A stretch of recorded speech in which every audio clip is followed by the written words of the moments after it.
G'day all, it's Nathan here from FVR Contracting again.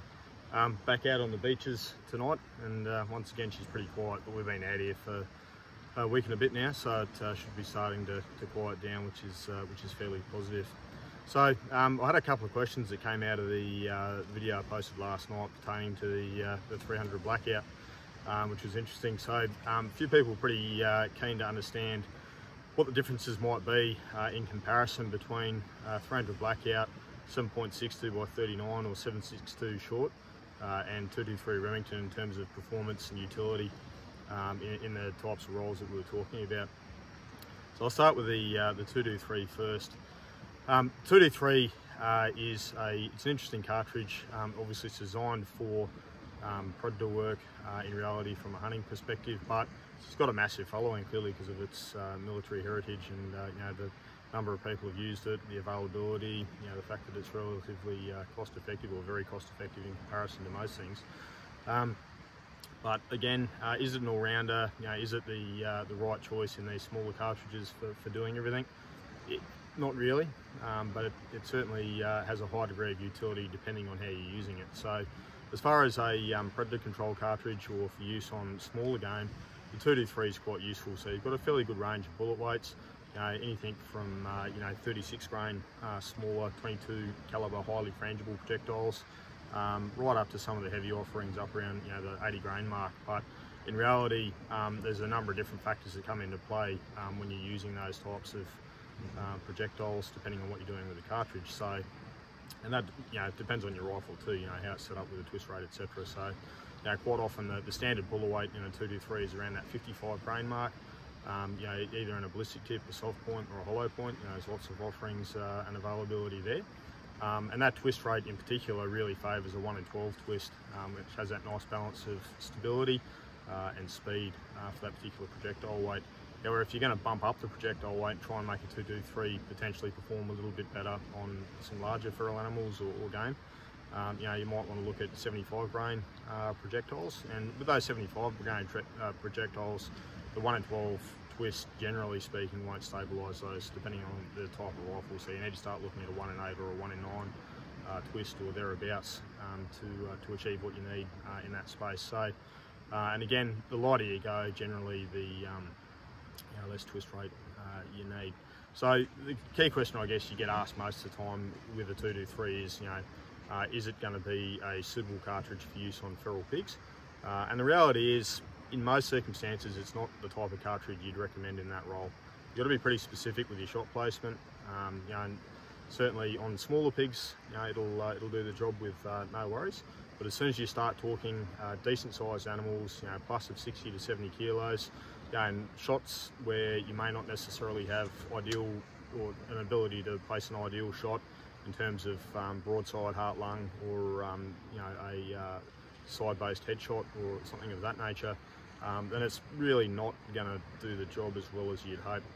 That performance does change a little bit if you tailor your projectile. So if you use something like a Hornady GMX, Barnes Triple Shock, or you step up your bullet weight into some of those heavier weights that I discussed earlier, and certainly one round where I have used the 223 on occasion on larger animals for feral control is a Hornady 75 grain tap ammunition, and I found that performs quite well in that role. But is it good for everything? Not really. It is just about ideal for control work where you're looking at smaller animals, in that wild dog, feral cat, that type of space. Perfect for that.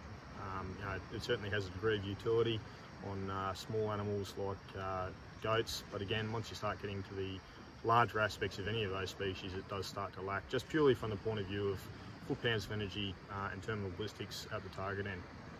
So from a terminal ballistics point of view, for medium game, you really need to be hitting at the point of impact with about 1,000 foot-pounds of energy, and most 223 loads are just starting off with that at the muzzle. So unless you're really close and you have that ability to put your shot in on medium and larger game, a 223 is just not your option.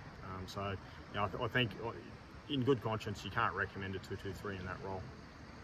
So the other cartridge of interest, which people were asking a little bit about in the comments and a couple of messages that came through, was a comparison with the 7.62 by 39 or the 7.62 short round. So in comparison to a 300 blackout, it is a very different round. So it's designed for the AK-47 type of rifle. It's Eastern Bloc.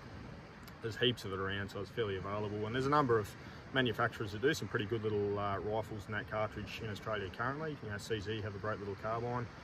Wedgetail Industries is certainly considering at the moment delivering a pump action in that particular cartridge, which is of some interest should it go down that path. But in comparison to a 300 Blackout, it's a little bit different. So it's a much more tapered case. It doesn't fit as well in an AR style mag, so that's why it hasn't really taken off in that AR space. But the reality from a performance perspective is it is slightly larger in terms of its capacity, and it does tend to have a little bit more performance than a 300 Blackout across the range of bullet weights that are suitable. It is a little bit of a different projectile, so unlike a Blackout, it's not a straight 308 projectile. It's around the .311 of a inch. So, but there's plenty of offerings there, and certainly from my experience in using that particular cartridge, around that sort of 123 grain mark is where that really shines. And Hornady run an SST projectile designed specifically for it, and performs really well. So, whilst it's certainly, again, not what I would consider an all-rounder, because again, there is just no getting away from the fact that there's physics involved here. So until you have a bigger case where you can have more pressure, which drives more velocity, you're simply just not going to get more performance. You can't make it happen. So you can manipulate a whole bunch of things to make incremental changes to how these cartridges perform, but the reality is to gain foot-pounds of energy at the target end, you need velocity at the front end, and to get velocity at the front end, you need case capacity. And where there's no case capacity, you just can't generate it. So you can obviously manipulate faster powders on shorter barrels. You can look at your twist rates, etc., but you're just not going to get there. So again, if you look at those three cartridges, the 7.62x39 and the 300 Blackout, they are pretty similar in terms of what they're designed to do. And certainly that is one they're frequently compared now. They're not a markedly different looking cartridge in terms of size, but their form and function in terms of how they work within certain types of rifles is definitely very different, particularly with that taper on the 7.62x39 on the as it leads into the case shoulder there. But I would say, in direct comparison for performance from a hunting perspective, the 7.62x39 with similar bullet weights will give you increased performance. So I haven't used the 7.62 short as much as I've used the 300 Blackout, but I still have used it a reasonable amount. But I tend to find that out to around that sort of 120 to 140 metre mark, you're still getting that degree of performance out of the 7.62 short, which you won't get with the 300 Blackout.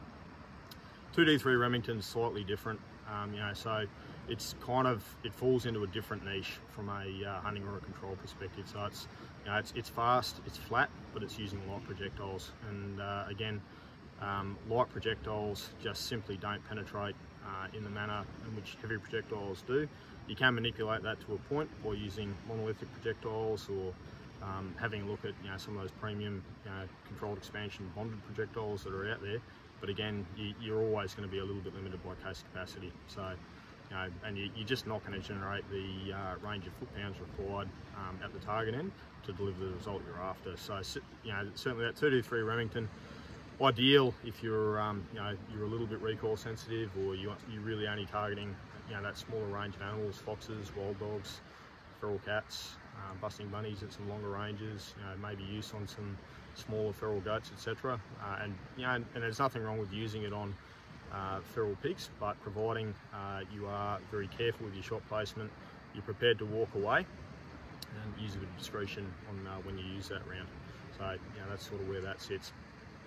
If you had to pick one of the three in that role, which is sort of where the questions mainly have been asked from that last video of what would be the cartridge that would perhaps be the most ideal if you're trying to use one of these smaller cases for the conduct of feral pig hunting, I'd probably have to go with the 7.62x39. It just tends to have that little bit of extra performance that you'll above and beyond what you'll see with the other two.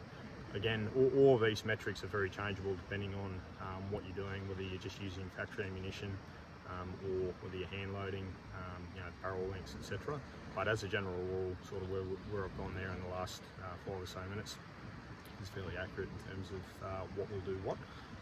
for those perceived rolls.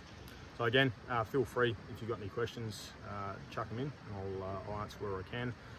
Do I use any of those cartridges I've just talked about regularly? Yes, I use the 223 all the time.